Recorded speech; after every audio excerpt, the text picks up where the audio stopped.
Hello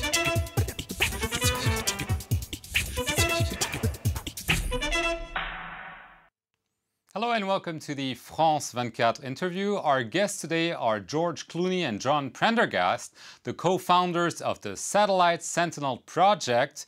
They are joining us from Washington, where George Clooney just testified before the Senate's Foreign Relations Committee about their common trip to the border area between the north and the south of Sudan, more specifically in the Nuba Mountains in the state of southern Kordofan. First of all, just let me ask you, how did you get in there? It's not exactly a friendly zone. No, it's not a particularly friendly zone. It started by flying into the south and then going for, I don't know, flying then further to the sort of the middle of the Sudan, right to the top of the South Sudan. And then we got in a truck and we snuck across the border, and we went about 6 hours north down a road that is there's been a lot of fighting on in the last couple of weeks. Was it dangerous? I mean, everything's dangerous one way or another, you know. Okay, most importantly, what did you see there? Because as I said, not many journalists go there. There's not a lot of interest in that area. Can you shed light on what's happening as we speak? Well, it's an active war zone. So, you know, at this point, you have active military confrontations very close to the area. You have the use of starvation as a war weapon, so many people aren't nobody's getting food in there.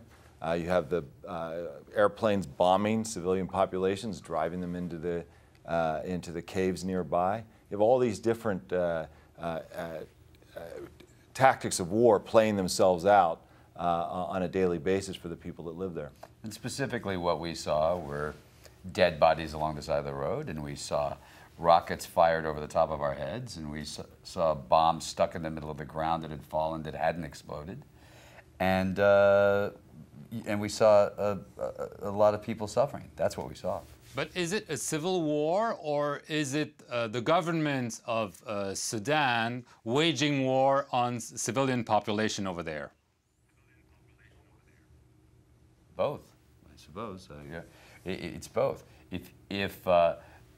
If we take the civil war out for a second and we leave that part of the discussion out, you have the exact same actors who are all charged with war crimes at The Hague for what they did in Darfur, are now bombing, indiscriminately bombing innocent civilians, which by the Geneva Convention are called war crimes.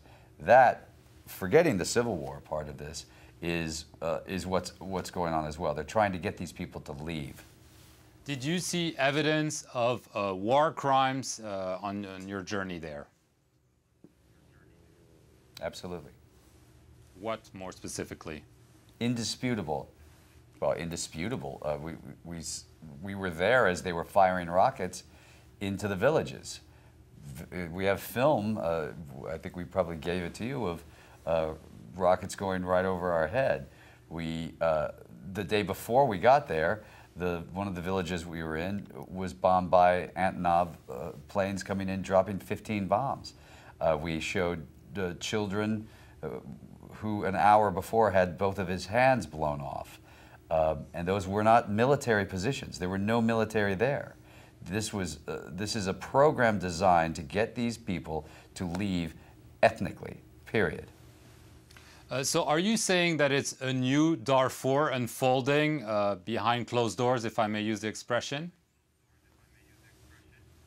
Well, it's all, it's the same kind of tactics, the same reasons for the conflict, all the same factors that existed in Darfur are unfolding today in the Nuba Mountains and in Blue Nile. It's just a different region with the same kinds of problems, the same issues with the central government, and just the same targeting on the basis of people's identity that we saw in Darfur.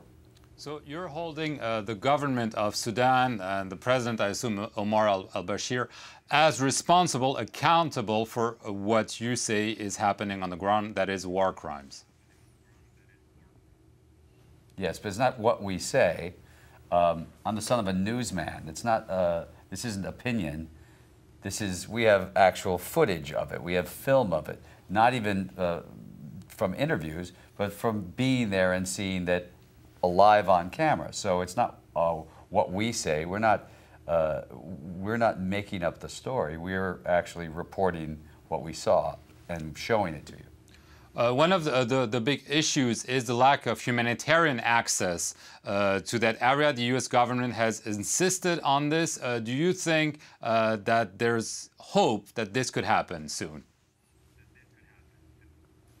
Well, the time is running out before the rainy season begins. It's the government in Khartoum is using starvation as a weapon of war. They won't allow humanitarian access. There's a lot of work being done right now. The Arab League, the African Union, the United Nations together have put a proposal in front of the Sudan government. The rebels have agreed to it for total access to that area. The government has not yet responded and is supposed to respond in the next few days. So the world has to put pressure on the government of Sudan in order to open up that access so that people can be fed.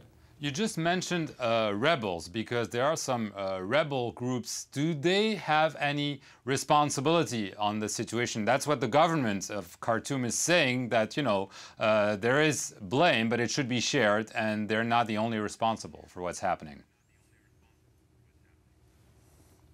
Well, the rebels they're fighting a war against the government because of the very unequal access to power and wealth, the lack of rights for the non-Arab populations. A number of different factors are fueling this war. But this isn't a normal conventional war. The government of Sudan is using tactics that target civilian populations. Rather than fighting the war with the rebels, they fight it against the civilian supporters of those rebel groups. So I think our cause here is to point out the violations of international humanitarian law, the violations of the Geneva Conventions, and the war crimes that are being committed on a daily basis in the war zones in Sudan, whether it's Darfur or the Nuba Mountains or Blue Nile. And we think that the world has to do more to try to bring it to an end. Okay, so George, you testified before Congress. I understand you're supposed to brief President Obama and Secretary of State Clinton later this week. What do you wait for them? I mean, what should be done by the U.S. and the international community to stop what you're describing? What should be done is what the United States can do to convince the international community, particularly namely China. China is the one who has the investments in the Sudan. They have a $20 billion infrastructure, oil infrastructure, that they've built up to supply 6% of their imported oil.